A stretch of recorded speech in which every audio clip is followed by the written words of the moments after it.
Çin'in Doğu Türkistan'daki yüz binlerce Uygur Türk'ü ve diğer azınlıkları pamuk tarlalarında çalışmaya zorladığı öne sürüldü. BBC'nin haberine göre Washington'daki Komünizm Kurbanları Anma Vakfı üyesi ve Çin konularındaki çalışmalarıyla bilinen Adrian Zenz, Çin'in Uygur Türkleri ve diğer azınlıkları pamuk tarlalarında zorla çalıştırıldığına dair rapor yayımladı. Zenz, Çin hükümetine ait resmi raporlar ve yerel haberlere dayandırdığı raporunda Sincan Uygur Özerk Bölgesi'nde yüz binlerce kişinin pamuk tarlalarında zorla çalıştırıldığını öne sürdü.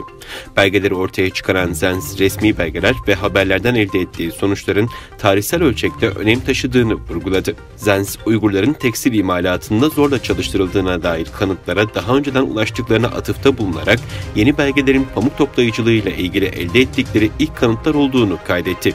Çin'in pamuk üretiminin %85'ini Sincan'dan elde ettiğine değinen Zenz, yalnızca 2018'de Aksu ve Hotan eyaletlerine 210 bin pamuk toplayıcısının gönderildiğini aktardı.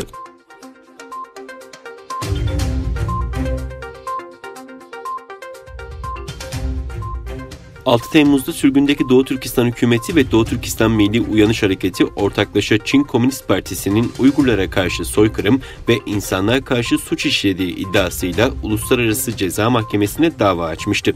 Uluslararası Ceza Mahkemesi, Çin Komünist Partisi'nin Doğu Türkistan halkına karşı soykırım yaptığıyla ilgili davada soruşturma başlatmadan önce daha fazla delil talep ettiğini bildirerek davayı kabul etmediğini söyledi. İngiliz The Guardian'a göre Uluslararası Ceza Mahkemesi'nin talebi davayı açan avukatlara iletildiği ve kapsamlı bir soruşturma yapılmasını gerektirecek yeteri kadar delile ihtiyaç olduğunu, bu yüzden davanın reddedildiği savunulduğu yazılıyor. Bilgilere göre Uluslararası Ceza Mahkemesi'ne ek delillerin sunulması ve ön delil toplama işlemlerinin Çin virüsü nedeniyle aksadığı ifade ediliyor.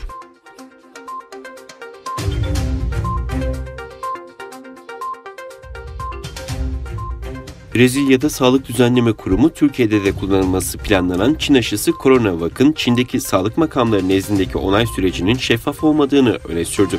Ülkenin en kalabalık eyaleti São Paulo'da Ocak ayında vatandaşlar üzerinde kullanımına başlanması planlanan Çin aşısıyla ilgili Brezilya'nın Sağlık Düzenleme Kurumu'ndan bir uyarı geldi.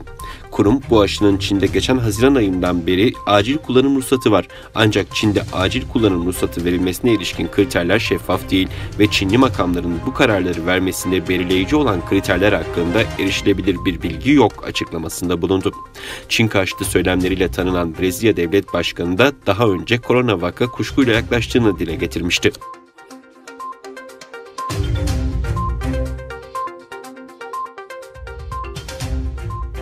Japonya ile Çin, Doğu Çin Denizi'ndeki tartışmalı Sankaku Adaları sorununda tırmanabilecek gerilimlere karşı yıl sonuna kadar acil hattın kurulmasında anlaştı.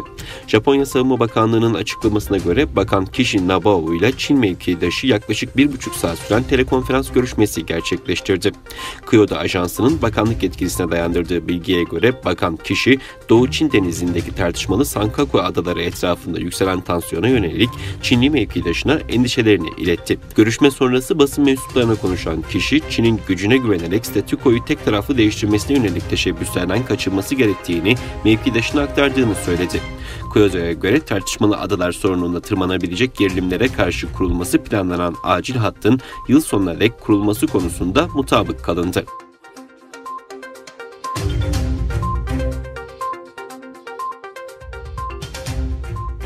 Amerika Birleşik Devletleri'nin ardından Avustralya'da Facebook'a karşı dava açtı. Gerekçe, kişisel verilerin izinsiz toplanması ve binlerce kişinin yanlış yönlendirilmesi. Avustralya Rekabet ve Tüketici Komisyonu Facebook'a karşı dava açtı. Gerekçe olarak VPN olarak bilinen bir sanal ağ kullanılarak binlerce Avustralyalıya ait bilgilerin izinsiz toplanması gösterildi. Söz konusu ağın özel olarak tanımlanmasına ve bilgilerin korunacağı taahhütüne rağmen detaylı kişisel verilerin toplandığı ve bunların Facebook'un piyasa araştırmasında kullanıldığı vurgulandı. Sosyal medya devinin satın alma süreçlerinde söz konusu bilgileri kullanarak piyasa üstünlüğünü usulsüz şekilde koruduğu belirtildi.